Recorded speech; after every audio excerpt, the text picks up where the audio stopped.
In this video, we are going to demonstrate how to generate point clouds from Trimble Vision images. In this dataset, we have 7 stations captured with the Trimble V10 imaging rover, and on the right hand side you can see a station view from station view 4, and as I'm panning around station, you can see in the plan view the cone displaying the direction of view.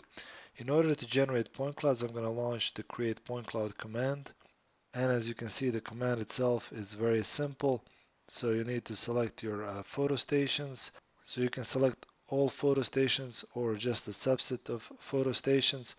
And the second field here is image filter boundary, which is an optional step. The reason for this input here is that each of the stations captures 12 images, and you are probably not interested in the things that are happening here behind. You're mostly interested in what's happening here in front of your station. So maybe in this case you're interested in reconstructing the facade of this building. So the image filtering boundary is going to help to sort out which out of 12 images are looking at the object of interest and should be used. Again, the boundary is an optional tool, so if you skip the boundary, the processing or point cloud generation is going to take all 12 images from all of the selected stations, which will increase the time to compute the point cloud. In this case, we will create a boundary. So I'm going to go to the CAD tools and I'm going to say create boundary. I'm going to call this new boundary, or we can call it photo boundary, and place it on a photo boundary layer. And now we can just draw a polygon roughly representing the boundary. So after we're done, we can close and we can select that as our image filtering boundary. So that means that all of the images that are looking in the direction of this boundary will be used in the computation. Again, you saw how I drew the boundary. It can be very rough.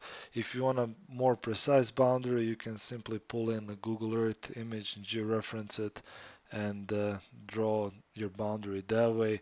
Or you can take these points to Google Earth view and draw a boundary there, bring it back in TBC, whichever. So again, the boundary has to be just very rough in order to help us figure out which images need to be used. Next, you can choose the file format. So you can choose between LAS and XYZ. In this case, we're going to choose LAS, and you can select your output file location. So we can call this file new, hit save, and the last step is just to hit create. This launches the process view. You get information on the time estimation and the progress for generating point cloud from images. While that is processing, thing to note is that there are some field data collection procedures that you should abide in order to generate good point clouds from images. In order to help you with that, we've created a help topic called Guidelines for Data Collection using Trimble Imaging Rover. If your object is 40 meters away, the spacing between your consecutive photo stations should not be more than 10 meters in order to get good overlap and good result on the point cloud.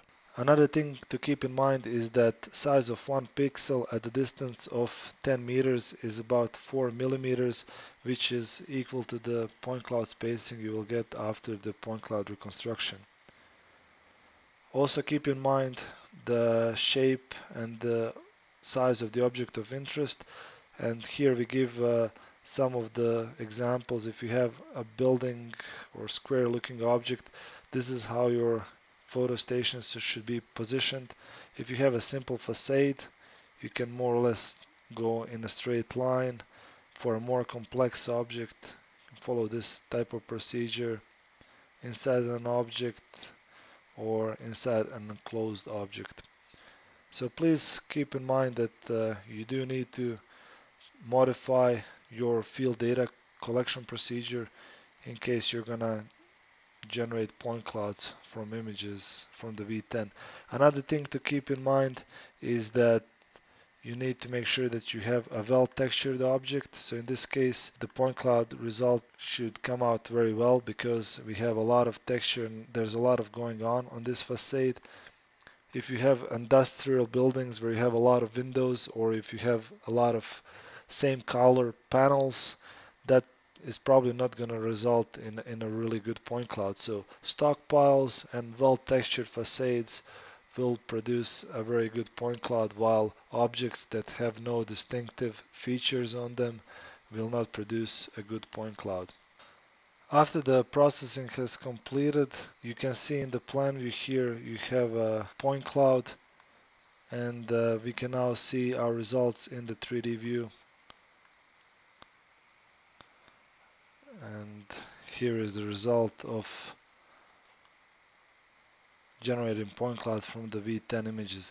As you can see now, you can use this to trace out the facade elements, perform COGO, and create elevation maps and generate surfaces. So that concludes our video on the process of generating point clouds from the Trimble Vision images.